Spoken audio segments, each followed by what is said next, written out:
देखो पहली बात तो मुझे यही नहीं पता था कि उस समय जेल होती भी है, जेल जैसा कुछ होता है। मुझे लगा था कि यार ये जो पुलिस थाना होता है शायद यही जेल होती होगी। ये अधिकार किसने दिया है, मैं पूछना चाहता हूँ। इस्लाम की किस किताब में ये लिखा है कि अगर आप पे रंग लग जाता है तो आप किसी की हत्या कर देंगे?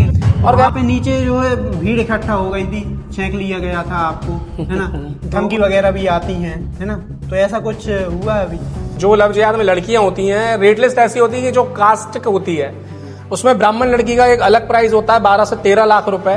फिर आप ठाकुर, जैन, जो भी अनकास्ट होती है उनकी एक रेट लिस्ट होती है लड़कियों की। एक कांड तुम्हारे विदिशा का ही था, मैं नाम तो डिस्क्लोज नहीं कर सकता। मैंने भी आपकी जो फर्स्ट वीडियो जो देखी थी वो देखी थी बाबा ब्लॉगर की कंट्रोवर्सी पे। आपने जो रोस्ट किया था, मान लो उनको बोला था कि और अभी जो वो ट्रेंडिंग कंट्रोवर्सी हुई थी प्रिंस भाई और विदिशा की मनीषा जी के इनके बीच हुई थी कंट्रोवर्सी। हेलो दोस्तों, welcome back to my new podcast. और आज हमारे साथ एक ऐसी हस्ती जुड़ी है जो विदिशा की रहने वाली है। और आप इनकी वीडियो हर एक कंट्रोवर्सी में देखते हैं। आपके आसपास जो भी कंट्रोवर्सी होती है, एक क्रिएटर की दूसरे क्रिएटर से लेकर आप लव जिहाद वाली और भी जो सामाजिक कंट्रोवर्सियां होती हैं वो भी आपको देखने को मिलती हैं। इनके ऊपर आपको वीडियो देखने को मिलती हैं इनकी। तो हमारे साथ हैं प्रियंक रघुवंशी, स्वागत है आपका। शायद ही भैया को कोई ना जानता हो, हर एक कंट्रोवर्सी में भैया की वीडियो मिलती है और भैया बहुत सारे लोगों की हेल्प करते हैं। तो जो लोग नहीं जानते उनके लिए आप थोड़ा सा अपना नाम और कहाँ के रहने वाले हैं ये बता दीजिए। तो भाई मेरा नाम प्रियंक रघुवंशी है, बाकी प्रॉपर विदिशा से रहने वाला हूँ। अभी विदिशा में रह रहा हूँ, पास में गांव है मेरा कोटीचार, लेकिन प्रॉपर जो भी सेटअप है अपना वो सारा विदिशा में है जी। और अभी विदिशा में आपकी जिम भी है ना, ये हाँ भी बता दीजिए किसी को जिम करना हो तो बिल्कुल भाई, जिम है अपना रुद्र फिटनेस नाम से, मुखर्जी नगर में मेन रोड पर है। बाकी आ जाओ भाई का नाम लेकर आओगे अपन प्रॉपर डिस्काउंट भी देंगे जी। तो अभी हम जो फर्स्ट क्वेश्चन पूछने वाले हैं, आपकी साथ ज्यादातर पब्लिक जो जुड़ी है, मैंने भी आपकी जो फर्स्ट वीडियो जो देखी थी वो देखी थी बाबा ब्लॉगर की कंट्रोवर्सी पे। आपने जो रोस्ट किया था, मान लो उनको बोला था कि सनातन की आप जो यात्रा कर रहे हैं वो करिए, ठीक है, लेकिन वो सही तरीके से करिए। तो वो आपने वीडियो बनाई थी, वो फर्स्ट वीडियो मैंने देखी थी। तो आप बताइए, बाबा ब्लॉगर से आप मिले भी हैं, है ना, बाद में कंट्रोवर्सी खत्म भी की आपने पर्सनली मिलके, तो कैसा रहा वो शुरुआती दौर, उनके बारे में कैसे आपने? देखो ऐसा, पहली बात तो शुरुआत नहीं थी, वो काम बहुत पहले से कर रहा हूँ, लेकिन वो काफी चीजें सोशल मीडिया पे नहीं है। और रही कंट्रोवर्सी वाली बात, तो कंट्रोवर्सी नहीं है, वो भी छोटा भाई है, हिंदू है, भाई है अपना, और कोई कंट्रोवर्सी नहीं थी। और बाकी रोस्टिंग भी नहीं थी। दिक्कत क्या होती है कि भाई कोई छोटा है तो उसको समझाना वाली एक जो बात होती है ना वो अलग होती है। उसको बस इतना बताना था कि चीजें करना है भाई सही तरीके से करो, क्योंकि आपके थ्रू ना आपके पूरे धर्म का अपमान होता है, जो कि आगे जाता है, लोगों में जाता है। तो भाई मजाक ना अपने धर्म का अपने हाथ छुड़ाना मेरे हिसाब से गलत है। और बाद में उसने उसको एक्सेप्ट भी करा, हम लोग मिले, चीजें उसने भी समझी, कुछ हमने भी समझी, और भाई सबका भाईचारा है, ऐसी कोई कंट्रोवर्सी नहीं है और आगे मिलेगी भी नहीं देखने को। और अभी जो वो ट्रेंडिंग कंट्रोवर्सी हुई थी प्रिंस भाई और विदिशा की मनीषा जी के इनके बीच हुई थी कंट्रोवर्सी, तो उसमें जो है बातें चल रही हैं कि आप गए थे बासोदा विदिशा से और उसको पकड़ के लेकर आए थे क्योंकि माफी मांगो इनके सामने। तो ये सच है कि नहीं है, पब्लिक जानना चाहती है। देखो भाई, पहली बात तो इतना समय नहीं है, और भाई मैं कोई गुंडा नहीं हूं। नाम आ जाता है कि मैं किसी को घर में से घसीट कर लाऊं, तो ये तो भाई पूरा फर्जीवाड़ा है। अच्छा। प्रिंस छोटा भाई है और वो लड़की जो मनीषा है वो भी छोटी बहन जैसी है। किसी से कोई आपसी बैर नहीं है अपना, और अपन तो यही कहते हैं भाई मिलजुल के रहो। तो भाई ये बिल्कुल झूठी बात है। काफी कमेंट्स मेरे पास भी आ रहे थे कि ये आपका जिम है, आपने ट्रीटमेंट कर दिया। तो देखो ऐसा नहीं, प्रिंस मेरा छोटा भाई है, उसे घसीट कर नहीं लाया गया। 2 दिन से वो मुझे कॉल कर रहा था, मेंटली डिस्टर्ब था, काफी परेशान था, तो उसने मुझे कॉल करा कि भैया इसमें आप सॉल्व करवाएं मैटर। और मनीषा की तरफ से भी मेरे पास कुछ लोग आए, उन्होंने बोला कि भैया इसमें क्या कर सकते। तब देन मैंने बोला कि वो आएगा, लेकिन कोई भी बदतमीजी उसके साथ नहीं होना चाहिए, इसलिए वो यहां पर आया। और काफी चीजें करने की कोशिश भी की गई, लेकिन वहां मैं बैठा था तो मैंने उसको प्रोटेक्ट ही करा। किसी ने उसे नहीं घसीटा और किसी ने उसको हाथ भी नहीं लगाया। तो ये क्लियर कर दूं पहले ही। ये ठीक है, बहुत सारी बातें चल रही थी। तो अभी जो है आप जिला सनातन संघ में जुड़े हैं और सोशल वर्क में काम कर रहे हैं लगातार, तो इसकी शुरुआत कैसे हुई, कैसे आप इस काम में आए हैं? तो भाई ऐसा है, देखो अभी लोगों को ऐसा लगता है कि अचानक से लोगों ने वीडियोस देखना चालू हुए, वीडियोस वायरल हुए तो लोगों ने देखे। तो ऐसा नहीं है। शुरुआत तो ऐसा कि भाई बचपन से ही वो क्या बोलते हैं, देशभक्ति वाली मूवीज देखी हैं, और ये जो चीज होती है भाई खून में ही होती है, बाहर से कहीं नहीं आती है। तो स्टार्टिंग तो ऐसा कि सन 2018 में जब कॉलेज स्टूडेंट हुआ करते थे, कॉलेज पास आउट ही करा था, उस समय धीरे धीरे चीजें देखी, सामने आई, संगठन से जुड़े, आरएसएस से अधिकतर सभी लोग जुड़े हैं तो आरएसएस में आए, विचारधारा देखी, कई चीजें देखी समाज के तौर पे जो कि बहुत गलत हो रही हैं। तो अंदर से लगा कि भाई इन चीजों के लिए आवाज उठाना चाहिए। फिर 2018 में काफी बड़ा प्रोटेस्ट करा था विदिशा के अंदर, सेंट मैरी कॉलेज में। तो भारत माता की आरती को लेके वो एक आंदोलन था। अच्छा। उसमें काफी संख्या में लोग जुड़े। उस समय फेसबुक हुआ करता था, इंस्टाग्राम पे लोग इतना एक्टिव नहीं थे। तो भाई लाइव आना चालू करा, अपनी बातें रखी, लोगों को विचार अच्छे लगे, तो करीब 5 से 10 हजार लोग उस आंदोलन में आए। अच्छा। अब आंदोलन ऐसा था, स्टूडेंट लाइफ थी तो चीजें समझ में आती नहीं थी, तो कई चीजें गलत भी हो गई। जो भीड़ थी, भीड़ ने एकदम से गुस्से में आकर जो कॉलेज था उसकी दीवार वगैरह तोड़ दी। तो उस समय भाई हमें पता भी नहीं था जेल जैसा भी कुछ होता है, तो जेल भी जाना पड़ा, कई चीजें हुई। तो वही लोगों को लगता है कि भाई चीजें बैठे बैठे हो जाती, तो ऐसा नहीं है, काफी खामियाजे भी भुगतने पड़ते हैं कभी कभी लाइफ में। तो शुरुआत 2018 से हुई थी, अभी आप लोगों के सामने है। अच्छा। तो आपकी वीडियो बहुत सारी देखते हैं, उसमें लव जिहाद के कांड जो है उसके बारे में रहती हैं, तो बहुत सारी जनता नहीं जानती कि लव जिहाद होता क्या है, तो उनके लिए थोड़ा बता दीजिए लव जिहाद होता क्या है। बिल्कुल, बहुत अच्छा क्वेश्चन ये आपने करा है, क्योंकि आज की जो जेनजी है, जो जनरेशन है, 13 साल की जो लड़कियां होती है या लड़के होते हैं, इनको लव जिहाद के बारे में कुछ भी नहीं पता। तो काफी लोग मुझसे सेम यही बोलते हैं कि भाई लव जिहाद क्या होता है, या फिर आप नफरत फैला रहे हो। तो फर्स्ट तो मैं आपको बता दूं लव जिहाद क्या होता है। भाई कोई भी एक गैर मजहब का लड़का आएगा और आपको या तो फेक नाम बताएगा, फेक आइडेंटिटी बताएगा, और आपसे फ्रेंडशिप करेगा। उस समय एक सेकुलरिज्म का जाल बनाया जाता है। वो आपको ये बताएगा कि भाई वो और जैसा नहीं है और वो सभी धर्म को मानने वाला है। लेकिन जब आप प्रॉपर उसके जाल में फंस जाओगे और फिर आपकी उससे फ्रेंडशिप हो जाएगी, फिर आपको ना प्रेशराइज करा जाता है कि आप उससे शादी कर लो, वो आपसे निकाह भी कर लेगा। देन जब धीरे धीरे आप पे प्रेशराइज करा जाएगा, आपको सबसे पहले कन्वर्ट करना करा जाएगा इस्लाम में। आप पे प्रेशर बनाया जाएगा कि आप अपना धर्म छोड़ो और इस्लाम को आप कबूल करो। फिर धीरे धीरे काफी चीज आती है और काफी केसेस हैं जो मैं नहीं बोल रहा हूं, न्यूज़ में आपने भी सुने होंगे कि जबरदस्ती बीफ खिलाना, केरला स्टोरी सबने देखी है, जो कि भाई रियल स्टोरी सब जानते हैं। आप दिल्ली का कांड देख लो, जो नया वाला कांड था, उसमें उस लड़की के 75 टुकड़े करके एक सूटकेस में बंद करके उसको फेंक दिया गया। तो उसमें होता यही है कि भाई एक फैमिली जो होती है वो लड़की से अपना रिश्ता तोड़ देती है। जब उसके आगे पीछे कोई नहीं बचता उसका रिलेटिव, तब उसको प्रेशराइज करा जाता है अपना धर्म बदलने के लिए या फिर काफी चीजों के लिए, और उसको बच्चा पैदा करने की मशीन बना दिया जाता है। देन जब वो किसी काम की नहीं रहती है, या तो उसे मार दिया जाता है या फिर किसी मौलवी के पास छोड़ दिया जाता है। आपके पास कोई ऐसा कांड आया हो अपने आसपास का, विदिशा जिले या आसपास का? तो देखिए बहुत कांड है मेरे पास, इतने कांड है कि वीडियो छोटा पड़ जाएगा, समय भी नहीं होगा आपके पास इतना। लेकिन मैं एक दो जो काफी खतरनाक कांड आए वो मैं आपको बता देता हूं। एक कांड तो हमारे विदिशा का ही था, मैं नाम तो डिस्क्लोज नहीं कर सकता। वो कांड ऐसा था कि उसमें जो लड़की थी, ये टारगेट मैं जो बोल रहा हूं ना, 17 साल 16 साल की बच्चियों को करा जाता है जो सोचने समझने की क्षमता नहीं रहती है। लड़की की ये 17 साल रही होगी, उसी का पड़ोसी जो कि उसे राखी बंधवाता था। अच्छा। सबसे पहले तो बता दूं भाई कि राखी रक्षाबंधन तो हमारे हिंदुओं का त्योहार है, तो ये हम ही मनाते हैं। अब जो लोग खुद अपने कजन से शादी कर रहे हैं तो फिर वो भाई बहन तो बोलना और रक्षाबंधन मनाना तो कोई व्यर्थ वाली बात है। तो केस यही था कि जब उसे राखी बंधवाता था, धीरे धीरे वो उसके घर में आना चालू हुआ और उसको पढ़ाने के बहाने उससे फ्रेंडशिप करी, काफी चीजें हुई, फिजिकल हुए वो लोग। धीरे से उसका वीडियो बनाया गया। सबसे पहले उसका वीडियो बनाया गया, उसके बाद उस लड़की को ब्लैकमेल करा गया कि वो अपनी मदर का वीडियो, अच्छा, कपड़े कपड़े चेंज करते हुए अपने घर वालों का वीडियो बनाकर उस लड़के को सेंड करे। अगर वो ऐसा नहीं करती है तो वो उसका वीडियो सोशल मीडिया पे वायरल कर देगा। जब लड़की 16 साल की थी, 17 साल की थी, तो उसमें इतनी सोच समझ नहीं होती है। देन उसने मजबूरी में अपनी मदर का वीडियो, अपने कजन का वीडियो उस लड़के को शेयर किया। और ये मैं इसलिए बता रहा हूं ताकि जो आजकल बहुत सी लड़कियां बोलती हैं कि भाई तुम्हारा वाला अब्दुल ऐसा नहीं है, तुम्हारा वाला समीर ऐसा नहीं है।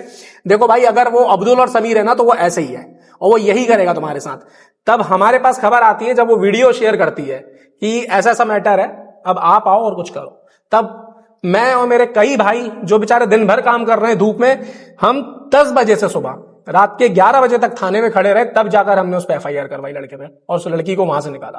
अच्छा। और भी काफी मैटर आते हैं। खुशबू अहिरवार वाला मैटर शायद सबको पता होगा, जो मॉडल थी भोपाल में, उसका मैटर सबसे पहले मेरे पास आया था। अब उसमें काफी लोगों ने बोला कि लड़की अपने मर्जी से गई थी। उसके बाद काफी लोगों ने बोला कि प्रेगनेंसी इश्यूज थे तो वो हॉस्पिटल लेके गया तो उसकी डेथ हो गई। मैंने बोला भाई हर चीज में एग्री कर लिया कि चलो ये चीजें थी, लेकिन उसके बाद एक जो चीज थी वो लोगों ने दबा दी।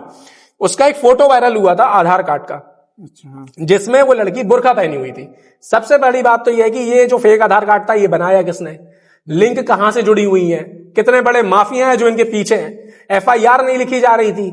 उसके बाद जब हमारे पास कॉल आता है तो हमने अपने भोपाल के विनोद यादव भाई हैं उनसे संपर्क करा, धर्म रक्षक संगठन के जो अध्यक्ष संस्थापक हैं, काफी बड़ी रैली भी करी थी उन्होंने अभी कल परसों में।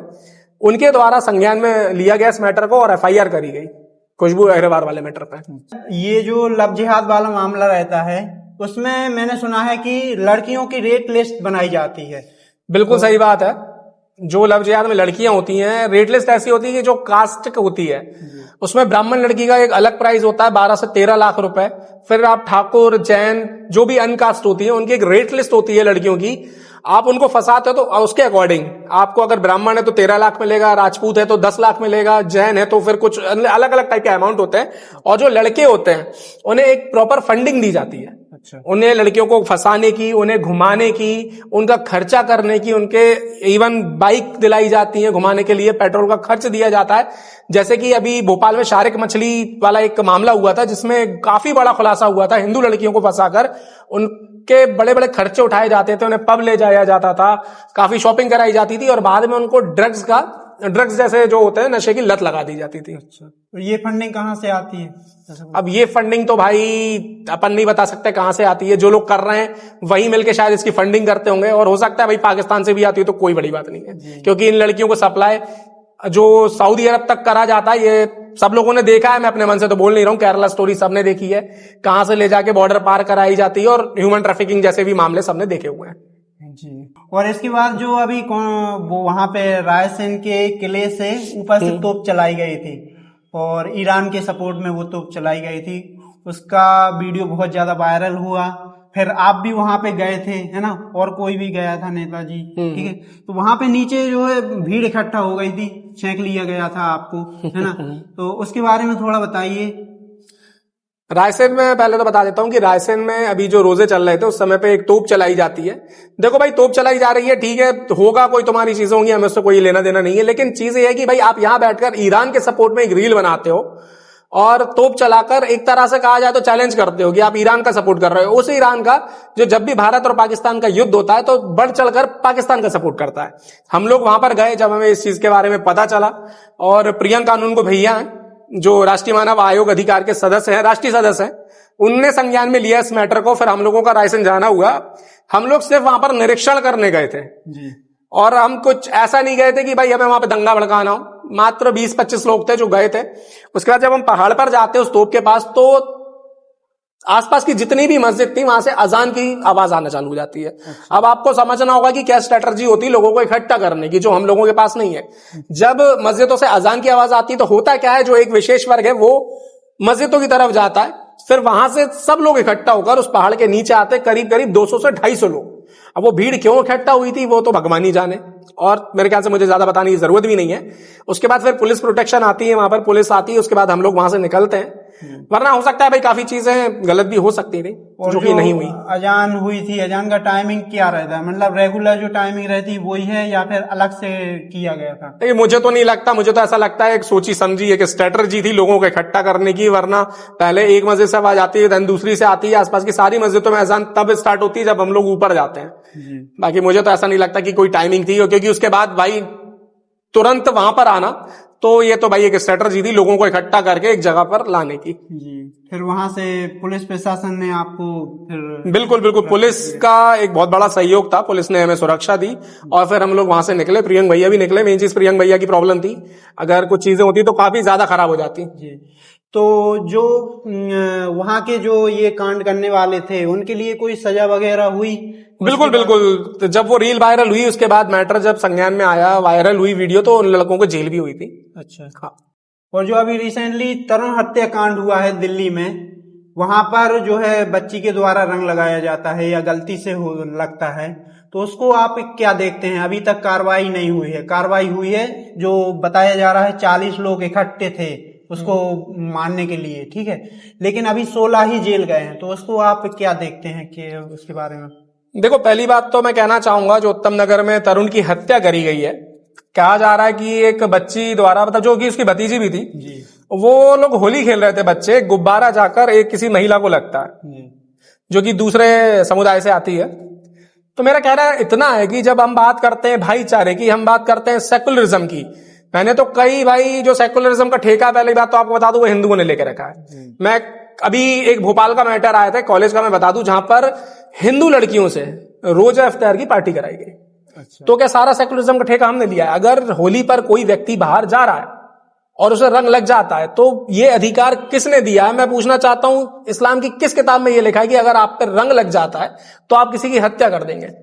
और कहना चाहूंगा कि भाई, अगर आप बोलो सरकार ने अरेस्ट किया है 16 लोगों को, तो सरकार ने तो अभी ये कि जो वीडियो में जो लोग आए हैं, जिनकी पहचान हुई है, उनको अरेस्ट करा गया। और मैं तो ये कहना चाहूंगा 40 के 40 लोगों को अरेस्ट करना चाहिए और भाई सीधा एनकाउंटर कर देना चाहिए, क्योंकि ऐसे लोगों को सड़क पर खुला छोड़ देना बहुत खतरनाक हो सकता है, क्योंकि असलियत में नफरत फैलाने का काम ऐसे लोग कर रहे हैं जिन्हें होली के रंगों से प्रॉब्लम है, और हत्या करना जो अपने आप का कर्तव्य समझते हैं।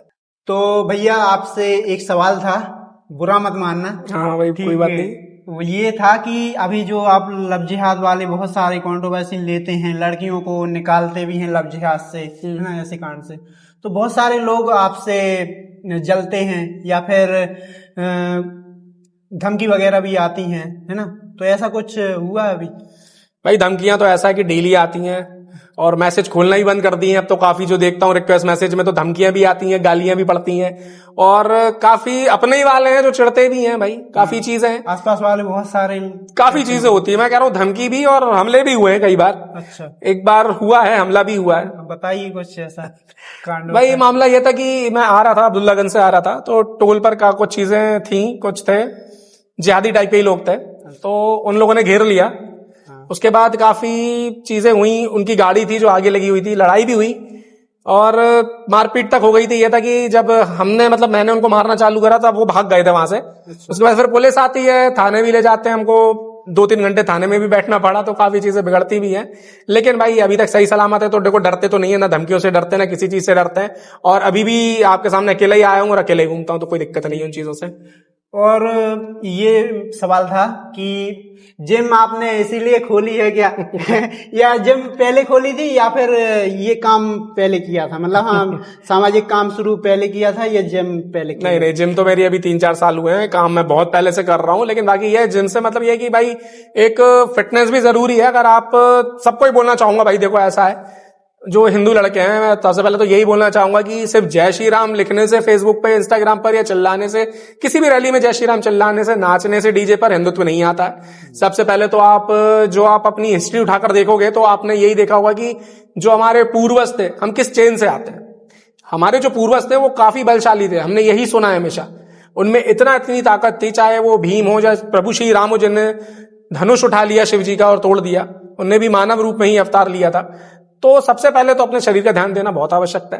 अगर आप अकेले में भी कहीं 5-6 लोगों से घिर जाओ तो आप में इतनी ताकत होना चाहिए, आप अपने साथ वाले की भी जिम्मेदारी उठा लो और खुद को बचा लो। और अभी जो हमारे हिंदू धर्म में जो नए नए बाबा लॉन्च हो रहे हैं, छोटे छोटे बच्चे, वो पढ़ने गए नहीं है, 2री-3री क्लास पढ़ रहे हैं, 4th क्लास, और बाबा बन के बैठ रहे हैं, बड़ी बड़ी सभाएं लगा रहे हैं, कथाएं दे रहे हैं, तो उनके बारे में आप क्या कहना चाहेंगे? वो हमारे हिंदू धर्म को कहाँ ले जा रहे हैं? देखो, सबसे पहले तो बताऊं, धर्म को धंधा बना दिया गया है आजकल। ये कि सोशल मीडिया पर भी फेमस होना बहुत आसान हो गया है, कि जैसे एक अभिनव अरोरा करके बच्चा है, सब जानते हैं, जो मेरे ख्याल से 13 साल का होगा, 12 साल का होगा। और मैं कहना चाहता हूं कि कई ऐसे संत हैं जो 80-90 साल से तपस्या कर रहे हैं, जिन्हें हम जानते तक नहीं है। लेकिन कुछ लोग जो धर्म को धंधा बनाकर बैठे हैं, छोटे छोटे बच्चे कह लो या फिर कई बाबा हैं, होता क्या है ना, गलती इनकी नहीं है, गलती उन लोगों की है जो इनके दरबार में जाते हैं जी। गलती हम लोगों की है, जबकि कई चीजें हम अपनी रामायण भी उठाकर देखेंगे जिसमें साफ लिखा है कि होई वही जो राम रची रखा। जब राम जी ने रच दिया, आप मानते हो कि रामायण सही है, तो आप उसको फॉलो क्यों नहीं करते? अगर समस्या का हल बाबाओं के पास जाने से होता तो प्रभु श्री राम की जीवन में भी कई कष्ट थे, कई समस्याएं थी जो उनने काटी, और उनको काटने के बाद ही वो भगवान बने। तो भाई कोई भी संघर्ष से बचने से अच्छा उस संघर्ष का सामना करो, उससे लड़ो, ना कि उससे बच के निकलो या फिर उसके उपाय निकालने जाओ। संघर्ष से जब लड़ोगे ना, जब अपनी प्रॉब्लम से लड़ोगे, तभी वहां से निकल पाओगे और तभी किसी एक मुकाम पर पहुंच पाओगे। अगर ये अंबानी जैसे लोग, अगर बड़े बड़े जो व्यापारी हैं, ये बाबाओं के पास जाने लगे तो भाई मेरे ख्याल से आज ये इतने ऊपर नहीं होते। तो यही है, अगर धर्म को बचाना है तो पहले उसको धंधा बनने से रोकना पड़ेगा। आपने भी तो एक वीडियो बनाई थी, एक बाबा जो राजस्थान के थे, बोल रहे थे बजरंगबली आ जाते हैं, अभी तो लाखों फॉलोवर हैं उनके, अभी भी चल रहा है वो कांड।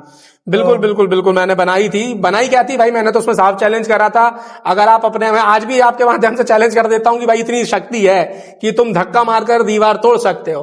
तो मैं फिर कह रहा हूं कि मैंने उस वीडियो में भी कहा था, जो काफी 10-20 मिलियन लोगों ने देखी थी, आप मेरे सामने आ जाओ, एक थप्पड़ आपका, एक थप्पड़ मेरा। अगर मैं गिर जाता हूं भाई, जीवन भर आपके धाम पर आपकी गुलामी करूंगा, और आप गिरते हो तो भाई साफ कहना है, सामने आओ, जितने भी आपके भक्त हैं और जितना जो सनातन धर्म है ना, हाथ जोड़कर माफी मांग लो। और अगर ऐसा नहीं करते हो भाई, हमारे सामने आ गए ना, तो हम इलाज कर देंगे आपका। तो आपने अभी बताया कि 2018 में आप जेल गए थे, तो आपको तो ऐसा कुछ नॉलेज ही नहीं था जेल कैसा रहता है, कैसी लाइफ रहती है वहां पे। तो आप कितने दिन रुके थे और कैसी लाइफ वहां पे रहती है, इसके बारे में थोड़ा। बिल्कुल बिल्कुल, देखो पहली बात तो मुझे यही नहीं पता था कि उस समय जेल होती भी है, जेल जैसा कुछ होता है। मुझे लगा था कि यार ये जो पुलिस थाना होता है शायद यही जेल होती होगी, क्योंकि स्टूडेंट लाइफ से निकले थे। पर अचानक हुआ क्या कि भाई हमको पहले थाने में शिफ्ट करा गया, फिर थाने से, विदिशा थाने से सीधा नटेरन थाने में भेज दिया। तो लोग तो ढूंढते ही रह गए कि कहां पर है, क्या है, कुछ भी। शाम को कोर्ट लाया जाता है, कोर्ट से जेल वारंट निकलता है और सीधा जेल भेज दिया जाता है। तब भाई जाकर पता चला कि जेल जैसा कुछ होता है। रात हो गई थी। कौन सी जेल गए थे? विदिशा जेल में था। तो काफी, देखो जेल के जो रूल होता है ना, बाहर की दुनिया से बहुत ज्यादा अलग होते हैं। जब हम वहां गए, हमारी एंट्री हुई, तो प्रोटोकॉल काफी अलग होते हैं, काफी चीजें होती है और काफी डिसिप्लिन होता है। जब अंदर गए, 7 दिन वहां पे रुकना हुआ, चीजें देखी, काफी ऐसे केसेस भी थे जो लोग बेचारे निर्दोष हैं। 80% लोग निर्दोष हैं जो जेल में बंद हैं, ऐसा कह रहा हूं, और ये बिल्कुल सत्य बात है, क्योंकि वहां जाकर मैंने देखा है। और भाई खाना तो देखो, जो आजकल नए लड़के जो बदमाशी कर रहे हैं, साफ बता दूं, ऐसा खाना मिलता है ना भाई, आंसुओं से रोगे। अगर आप पे भाई आपकी औकात है, आप वहां पर खर्च कर सकते हो, तो आपके लिए बेस्ट है। बाकी तो यही कहूंगा कि भाई अगर ये चीजें कर रहे हो ना, तो आज ही छोड़ दो, क्योंकि वहां जाकर छोड़ोगे तो चीजें बहुत खराब हो जाएंगी। बहुत अलग अलग चीजें होती है, काफी बेकार चीजें होती है। तो मैं तो यही कहना चाहूंगा, अगर धरती पर रह के तुम्हें नर्क देखना है ना, तो 2 दिन जेल चले जाओ। कुछ बताने लायक हो जेल का किस्सा, कुछ अलग? देखो बताने लायक तो खैर कुछ नहीं होता, उस समय तो दिमाग काम नहीं करता कि आप थोड़े दिन में तो अपनी दीवारों से बात करने लगते हो। एक हॉल होता है, मैं ये बताना चाहूंगा, एक छोटा सा हॉल होता है, जिसकी शायद कैपेसिटी होती होगी 25-30 लोग वहां पर रुक सके, उसमें 70 से 80 लोग बंद होते हैं। अच्छा। बस इतनी जगह आपको मिलती है सोने के लिए, जहां पर आप सीधे सो जाओ, आप करवट भी नहीं बदल पाओगे। ऐसी चीजें रहती हैं, और काफी चीजें रहती हैं, काफी क्रिमिनल है जिनके साथ आपको रहना पड़ सकता है। काफी बड़े बड़े क्रिमिनल है। विदिशा जेल तो बहुत छोटी है, अगर आप भोपाल जैसी जेल में फंस गए तो भाई काफी चीजें गलत हो जाएंगी आपके पास, और बहुत सारी चीजें गंदी होती हैं जो मैं शायद कैमरे पे बता भी नहीं सकता। तो भैया बहुत सारी नॉलेज मिली है जनता के लिए, भी बहुत कुछ सीखने को मिला। लव जिहाद वाला जो है, लव जिहाद लोग जानते ही नहीं थे, आपने बहुत कुछ बताया है। लेकिन अभी जो है टाइमिंग बहुत ज्यादा हो रही है, तो यहाँ पे हम समाप्त करते हैं। आपका बहुत बहुत धन्यवाद हमें इतना टाइम देने के लिए। अरे बिल्कुल। और लोगों के जो भी कमेंट रहेंगे, और भी कुछ जानना है भैया के बारे में, तो आप कमेंट करें, और आगे भी हम इनके साथ पॉडकास्ट करेंगे और इनसे सीखेंगे।